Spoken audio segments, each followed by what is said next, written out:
नमस्कार। सोचिए, एक सूखी प्यासी धरती और फिर अचानक आसमान में बादल घिराते हैं और साथ लाते हैं जिंदगी। कुछ ऐसी ही कहानी है मेघवाल समुदाय की। जब समाज को ज्ञान और भक्ति की जरूरत पड़ी तो ये समुदाय उम्मीद बनकर सामने आया। तो चलिए आज इस समुदाय के उस शानदार इतिहास में उतरते हैं जो बिल्कुल बादलों की तरह जीवन देने वाला है। तो चलिए एक बहुत ही दिलचस्प कहानी सुनते हैं।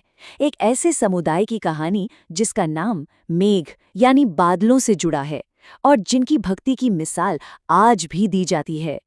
इन सवालों के जवाब हमें इतिहास के उन पन्नों में मिलेंगे जिन्हें सच कहूं तो अक्सर हम नजरअंदाज कर देते हैं।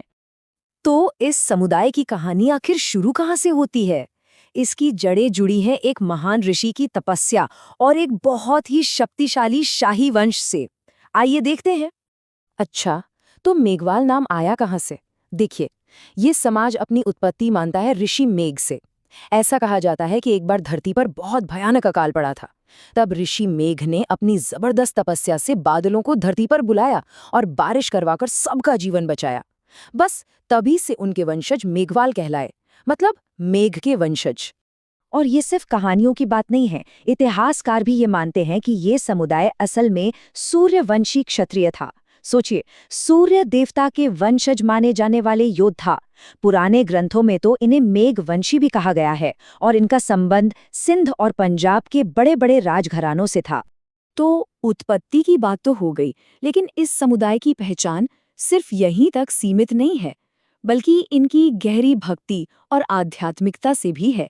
और इस भक्ति की कहानी एक ऐसे रिश्ते से जुड़ी है जो आज भी जिंदा है।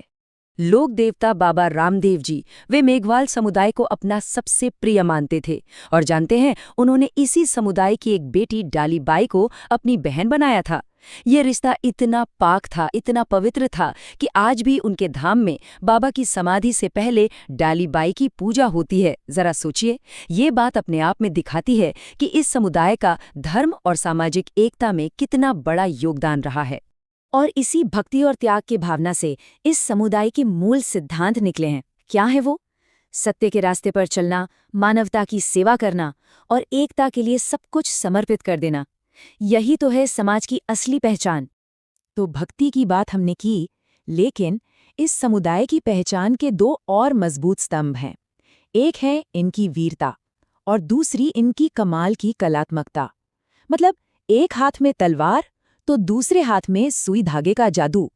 हाँ, मेघवाल समाज ने सिर्फ भक्ति नहीं बल्कि शक्ति का भी प्रदर्शन किया।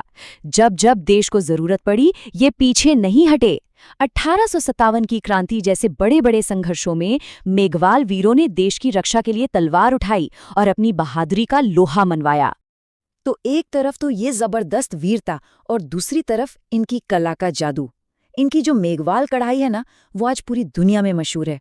सुई धागे से वो जो बारीक काम करते हैं, वो दिखाता है कि उनमें कितना धैर्य है, कितनी समझ है और वो कितने आत्मनिर्भर हैं।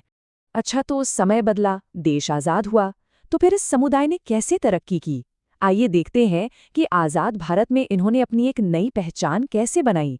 आज़ादी के बाद इस समाज ने एक चीज को अपनी सबसे बड़ी ताकत बनाया और वो थी शिक्षा। बाबा साहेब अंबेडकर के विचारों से प्रेरणा लेकर इन्होंने पढ़ाई लिखाई के क्षेत्र में एक क्रांति ही ला दी।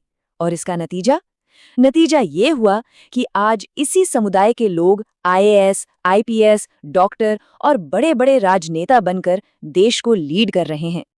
और आज की तारीख में खासकर राजस्थान और गुजरात की राजनीति में मेघवाल समाज एक बहुत मजबूत पिलर की तरह खड़ा है। जानते हैं क्यों? क्योंकि इनकी एकता और भाईचारा ही इनकी सबसे बड़ी ताकत है और इसी ने इन्हें एक बड़ी राजनीतिक शक्ति बना दिया है। तो ये थी ऋषि मेघ के वंशजों की शानदार कहानी। एक ऐसा सफर जो देखिए पौराणिक काल से शुरू होता है और सीधा आज के मॉडर्न इंडिया तक पहुंचता है। एक कहावत इस समुदाय के बारे में बिल्कुल सटीक बैठती है कि ये एक ऐसा समाज है जो बादलों की तरह ठंडक भी देता है और जब वक्त आता है तो बिजली बनकर दुश्मन पर गिरता भी है। मतलब स्वभाव से शांत, पर जब जरूरत पड़े तो बेहद शक्तिशाली। तो ये पूरी कहानी हमें एक बड़े सवाल पर लाकर छोड़ देती है कि हमारे अलग अलग समुदायों की जो ये पुरानी विरासतें हैं, वो आज भी हमारी दुनिया को कैसे बदल रही हैं, कैसे उसे एक शक्ल दे रही हैं। सोचिएगा ज़रूर कि उनकी कहानियाँ और उनके उसूल हमारे आज और हमारे आने वाले कल पर कितना गहरा असर डालते हैं।